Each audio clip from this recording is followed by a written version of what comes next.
So hey everybody, welcome. I'm Chris of Boswell Book Company, and I am here with Stephen Espada Dawson for his collection Late to the Search Party that I absolutely love. Yes, the matching covers. This is an awesome cover, by the way. Thank you. Yeah, it Do was a you, kind of a journey to get there, but I really I wouldn't ask for another one. Stephen, would you mind reading us one of the poems from the book? Yeah, I would love to. I am going to read the very first poem in the collection for you.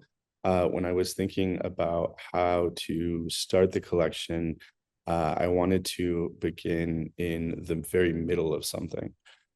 So uh, this poem is called "A River is a Body Running." A river is a body running.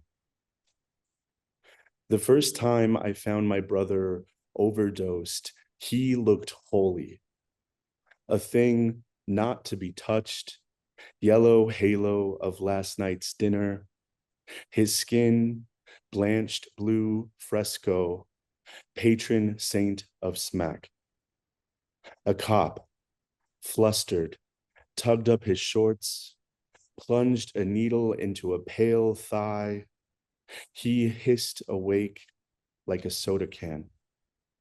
The paramedic spoke softly in his ear like a lover, asked him what color yellow and red make. What is the difference between a lake and a river? In the corner, I whittle that used syringe into an instrument only I can play.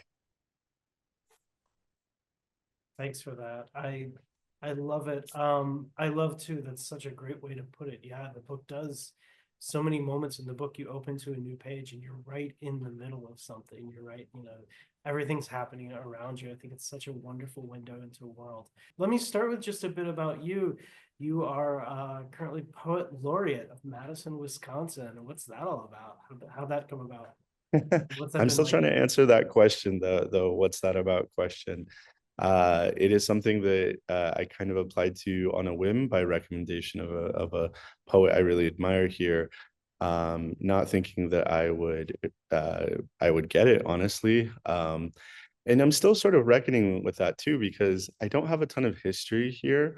Mhm. But I do take that sort of responsibility with me through the role. So I am trying to learn about this place as I step into the role. I am helping, or at least trying to help, different pockets of the community throughout the city. And I don't know, it's opened a lot of doors.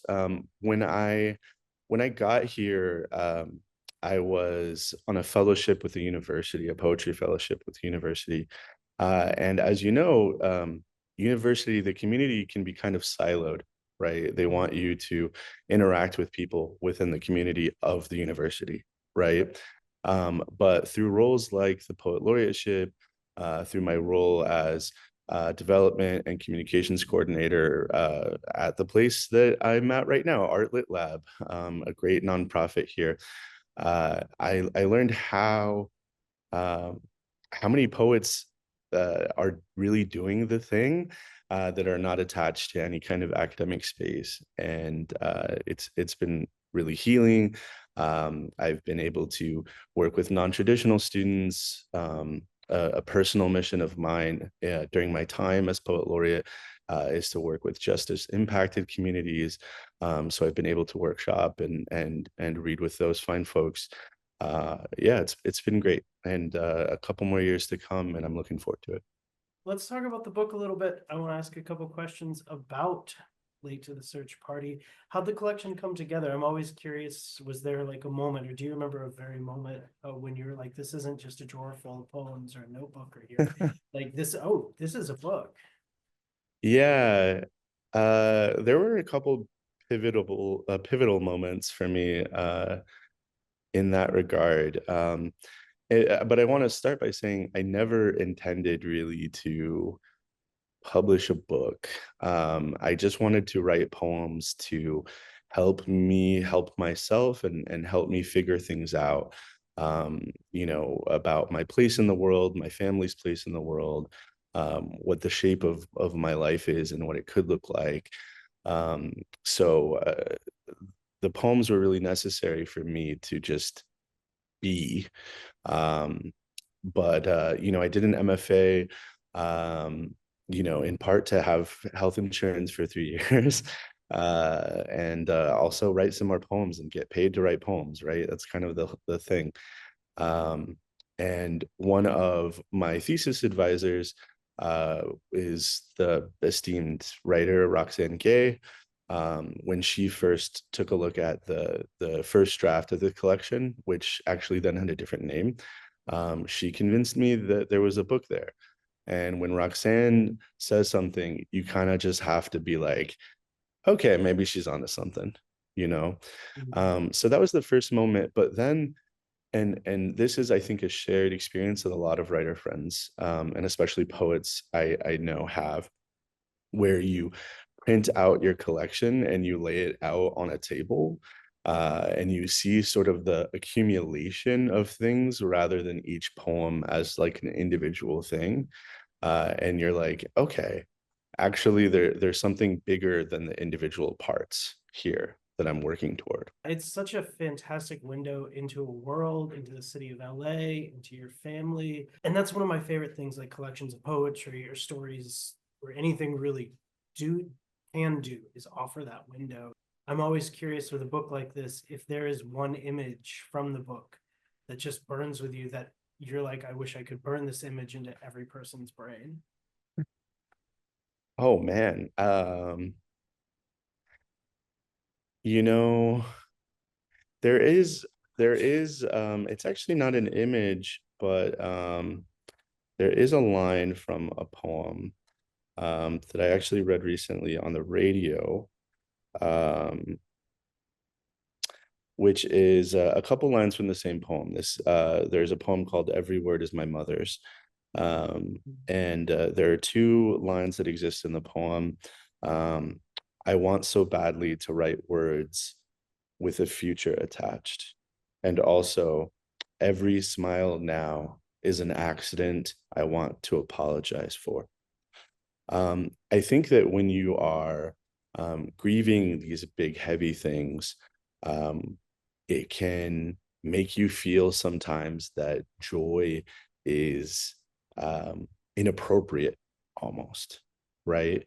But I think through the act of making these poems, through this understanding that a poem can hold everything, right?